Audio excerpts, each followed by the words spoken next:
आज की वीडियो में नंबर सिस्टम के कुछ ऐसे महत्वपूर्ण प्रश्न लेकर के आया हूं जो विभिन्न प्रतियोगिता परीक्षाओं में पूछे जा रहे हैं। खास करके एसएससी के जितने भी एग्जाम्स होते हैं, सीजीएल का हो, सीएचएसएल का हो, जीडी का हो, उसमें ये अधिकतर पूछे जा रहे हैं। रेलवे में, बैंक में भी ऐसे प्रश्न आ रहे हैं, तो इसलिए मैं इन प्रश्नों पर एक वीडियो ही लेकर के आ गया। तो ऐसे प्रश्नों को ट्रिक द्वारा हम कैसे हल करते हैं ये समझते हैं। पहला प्रश्न आप देख रहे हैं कि किसी संख्या को 6 से भाग करने पर तो 6 क्या हो जाएगा, भाजक, शेषफल 3 प्राप्त होता है। उसी संख्या के वर्ग को 6 से विभक्त करने पर शेषफल क्या होगा। और दूसरा प्रश्न है किसी संख्या n को, अब देखिए यहाँ n जो दे दिया उलझाने के लिए, n नहीं रहेगा तो भी कोई फर्क नहीं पड़ेगा। 4 से भाग करने पर शेषफल 3 प्राप्त होता है। उसी संख्या के दुगने अर्थात 2n को, तो 2n लिखे या दुगने लिखे तो भी कोई फर्क नहीं है।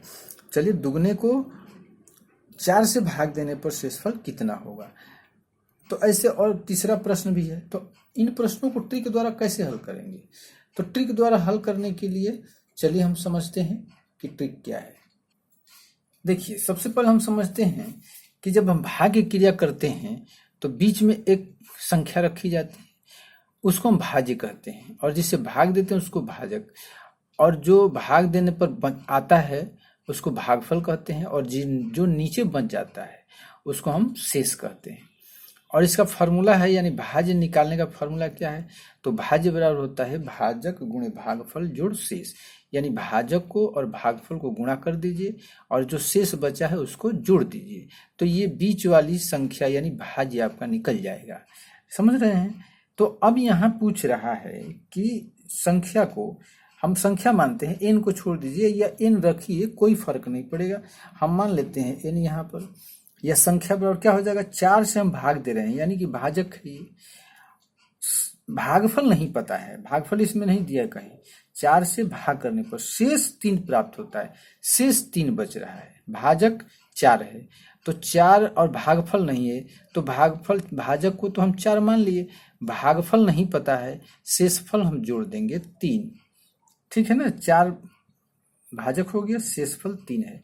हम भागफल को मान लेते हैं 1, चलिए एक बार में कट गया, तो क्या होगा, संख्या बराबर क्या हो जाएगी, 4 गुणा 1 जोड़ 3, यानी 4 इकाई 4 और 3 जोड़ देंगे तो 7 आ जाएगा। अब 7 को अगर हम 4 से भाग देंगे तो शेषफल 3 नहीं आएगा, बिल्कुल आएगा, आएगा ना।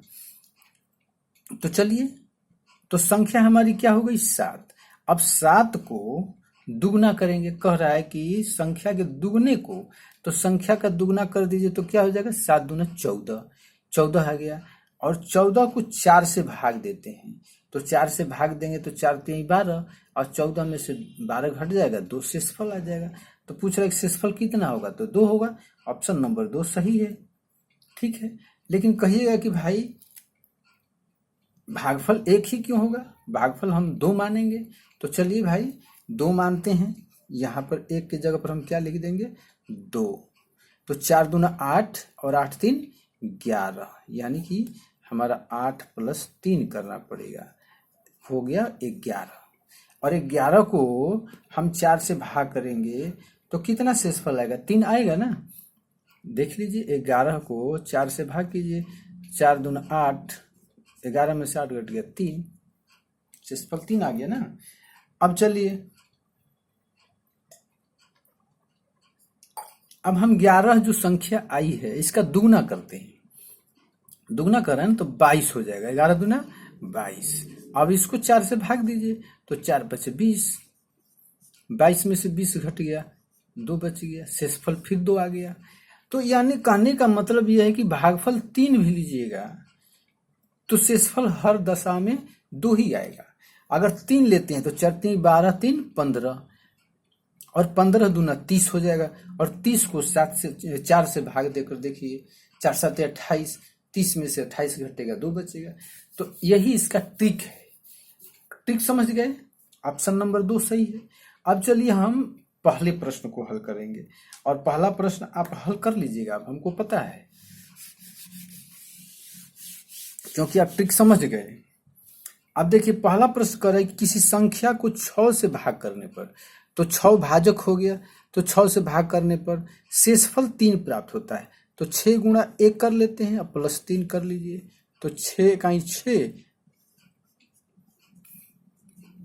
और 6 3 9 हो गया, और 6 से इसको भाग करेंगे तो 3 शेषफल आ जाएगा।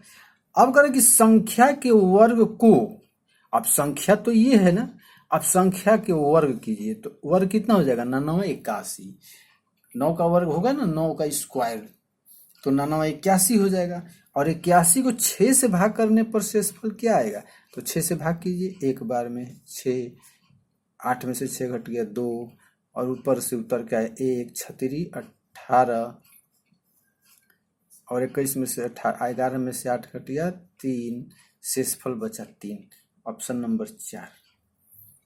समझ गए, आसान है कि नहीं। आप कहिएगा कि नहीं हम अब 2 लेकर के समझे तब 3 लेकर समझेंगे, तो 6 गुणा 3 करिए और प्लस में 3 कीजिए, तो 6 18, 18 2 20 1 21 होगा। ठीक, 21 को 6 से भाग करेंगे तो 3 आएगा ना शेषफल, 6 18, और 18 21 में से 18 घटे तो 3 आएगा। और 21 का वर्ग कीजिए, तो 21 का वर्ग करेंगे तो क्या होगा, 441।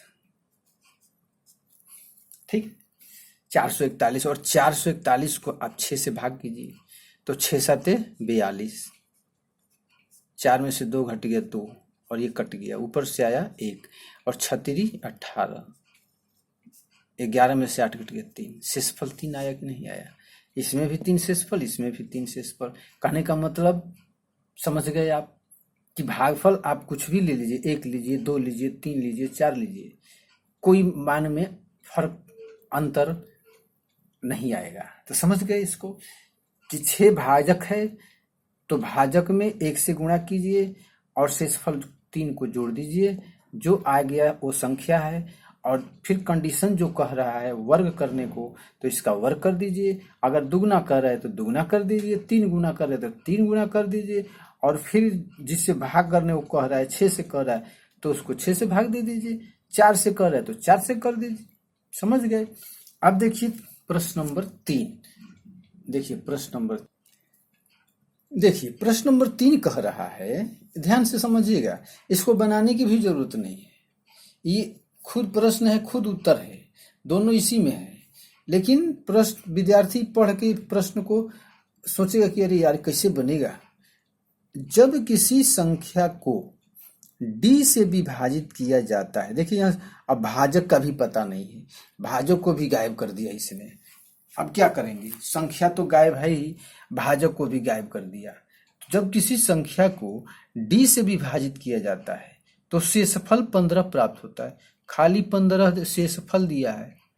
चलो भाई, जब उसी संख्या के 10 गुने को, अब संख्या निकलेगी तब ना, संख्या के 10 गुने को d से विभाजित किया जाता है तो शेषफल 6 प्राप्त होता है। तो पूछ रहा है कि d का न्यूनतम मान बताइए, d का न्यूनतम मान।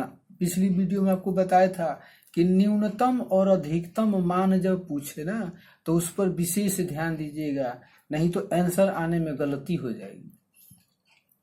तो चलिए हम यहां समझते हैं भाई, क्या समझना है, ध्यान दीजिएगा कि संख्या को हम d से जब भाग करते हैं तो शेषफल 15 प्राप्त होता है, यानी कि जो भाजक है।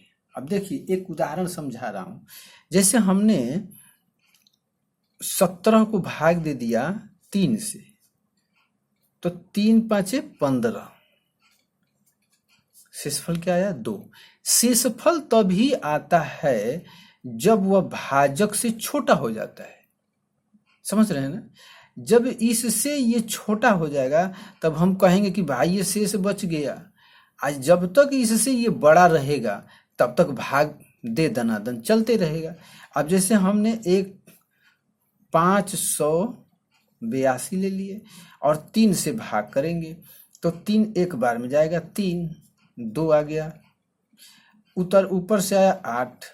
देखिए अब 3 से बड़ा है ना 8, 28, अभी भाग जाएगा, 3 27, घट गया 1, और फिर ऊपर से आया 2, तो ये फिर यहाँ 2 नहीं, यहाँ 4 रख लेते हैं, तो यहाँ आ गया 4। 3 चौका, अभी देखिए 14 हो गया, 3 से बड़ा है तो जाएगा भी, 3 चौका 12। अब 14, 4 में से 2 घट गया 2। अब देखिए, अब हम कहेंगे कि भाई देखो 194 भागफल आ गया और शेषफल 2 आया। अब यहाँ भाग देने की क्रिया बंद हो जाती है। अगर दशमलव में पूछेगा तो भाग देंगे, नहीं तो क्रिया बंद। अब क्रिया बंद शेषफल 2 क्यों कहते हैं? क्यों? इसलिए कि 3 से ही छोटा है, 3 से ये छोटा है। तो यही बात यहाँ समझा रहा हूँ कि d जो भाजक है, इसे जब भाग दिया गया तो शेषफल 15 आया, यानी 15 से ये d बड़ा होगा। शेषफल से ये बड़ा है ना, तो 15 से ये d बड़ा होगा, और 15 से बड़ा होगा तो 16 हो सकता है, 17 हो सकता है, 18 हो सकता है, 19 हो सकता है। लेकिन इतना दूर नहीं जाना है यार, यही ऑप्शन देखिए ना, ऑप्शन में क्या दे रहा है? 16 और 18, यही तो 2 बड़े हैं 15 से। लेकिन इसमें पूछ रहा है कि न्यूनतम मान, तो न्यूनतम मान 16 होगा, आंसर यही है, 18 नहीं होगा। अब जो बाकी काम हो रहा है, 10 गुना है कि 20 गुना है कि शेषफल 6 आता है कि 8 आता है, कहानी खत्म। ऑप्शन 16 है आंसर, क्योंकि 15 से ये शेषफल जो है 15, इससे भाजक जो है बड़ा होना चाहिए, और बड़ा इसमें 16 है और 18 है। तो न्यूनतम पूछा है, तो इन दोनों में न्यूनतम छोटा 16 है, यही आंसर होगा। समझ गए? चलिए प्रश्न नंबर 4 लेते हैं। देखिए चौथा नंबर प्रश्न है, कह रहा है कि एक संख्या n को 6 से विभाजित करने पर शेषफल 2 प्राप्त होता है। चलिए संख्या पहले तैयार कीजिए। n बराबर 6 से विभाजित किया गया, भाजक है, गुणा हम कर देंगे 1, गुणा 1, भागफल 1 ले लिए, और जोड़ देंगे शेष को, तो 6 इकाई 6, 6 2 8, 8 हो गया, यानी n बराबर कितना हो गया? 8 आ गया ना। अब तो कंफर्म है कि 8 होगा। अब प्रश्न पूछ क्या रहा है? पूछ रहा है कि n square plus n plus 2। तो चलिए भाई, n square plus n plus 2 को 6 से विभाजित करने पर शेषफल क्या होगा? तो n बराबर 8 आ गया, तो 8 का स्क्वायर कीजिए, प्लस 8 प्लस 2 बराबर क्या हो जाएगा? 8 8 64, प्लस 8 प्लस 2, यानी कि 8 2 10 और 64 कितना हो जाएगा? 74। और 74 को 6 से भाग करने पर शेषफल क्या आएगा? तो भाग करके देख लेते हैं। 6 एक बार में जाएगा, 6 घटेगा तो 1 आएगा, उतर के 4, 6 दूना 12, ओहो 6 दूना 12, 4 में से 2 घट गया 2, कट गया, शेषफल आएगा 2। ऑप्शन नंबर 1,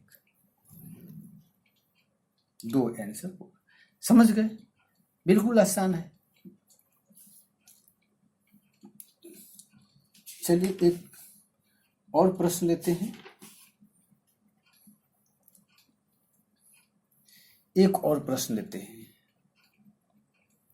देखिए, किसी धन पूर्णांक n को 7 से विभाजित करने पर शेषफल के रूप में 2 प्राप्त होता है, 2 प्राप्त होता है। ठीक है, तो निम्नलिखित में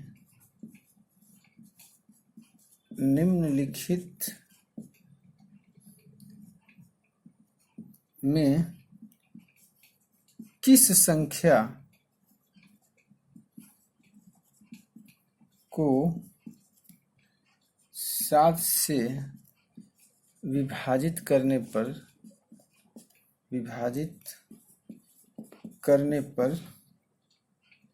शेषफल 0 प्राप्त होगा? यही प्रश्न है। ऑप्शन नंबर 1 में दिया है n प्लस 5, ऑप्शन 2 दिया है n माइनस 5, ऑप्शन 3 दिया है n प्लस 2, और ऑप्शन 4 दिया है n प्लस 1। कौन सा होगा आंसर? आसान है, बस वही टिक लगाना है। n बराबर क्या हो जाएगा? 7 से विभाजित करने पर, यानी 7 भाजक है तो 7 और गुणा कर देंगे 1, शेषफल 2 प्राप्त होता है तो +2 कर देंगे, 7 इकाई 7 अब +2 जोड़ देंगे, क्या हो जाएगा 9। तो 9 जब प्राप्त हो गया तो अब इसमें से कौन सा ऑप्शन हमारा आंसर होगा? तो 9 में 5 जोड़ेंगे, क्या हो जाएगा n+5 है ना, तो n+5 यानी 9 + 5, 9 5 कितना हो जाएगा 14, और 14 में 7 से भाग करेंगे तो शेषफल क्या हो जाएगा 0, 7 दूना 14 कट जाएगा पूरा पूरा, शेषफल आ जाएगा 0, ऑप्शन नंबर 1 आंसर होगा। अब देखिए n-5 करेंगे तो n 9 है, 9 में से 5 घटाएंगे 4 बचेगा, 7 से भाग करेंगे तो शेषफल 4 ही आएगा। n+2 करेंगे तो 9 2 11 हो जाएगा, 11 में 7 से भाग लगेगा नहीं, लगेगा लेकिन शेषफल 0 नहीं होगा। n+1 तो 9 1 10 हो जाएगा, 10 में 7 से भाग करेंगे तो शेषफल 0 नहीं आएगा। समझ रहे हैं ना, तो यहाँ ऑप्शन से पकड़ लेना है, बाकी प्रोसेस तो वही रहेगा, पुराना वाला नियम। तो समझ गए, कोई दिक्कत तो है नहीं, हमारी समझ से तो कोई दिक्कत नहीं होने वाला है।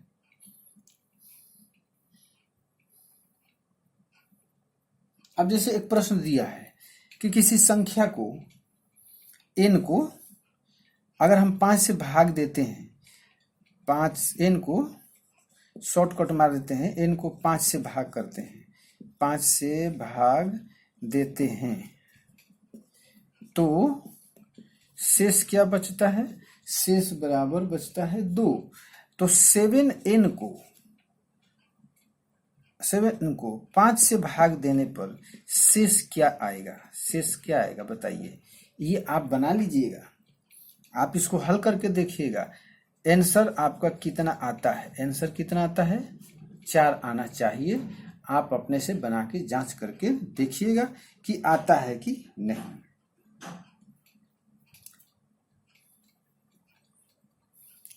तो इस वीडियो में बस इतना ही। अगर वीडियो आपको पसंद आए तो देखिए लाइक करने में कंजूसी मत कीजिए।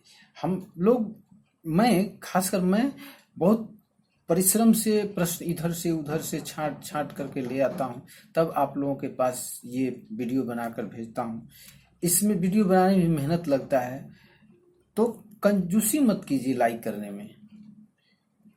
तो अगर वीडियो अच्छा लगा हो तो एक लाइक जरूर दीजिएगा, और चैनल को सब्सक्राइब नहीं किए तो चैनल को सब्सक्राइब कर लीजिएगा। धन्यवाद।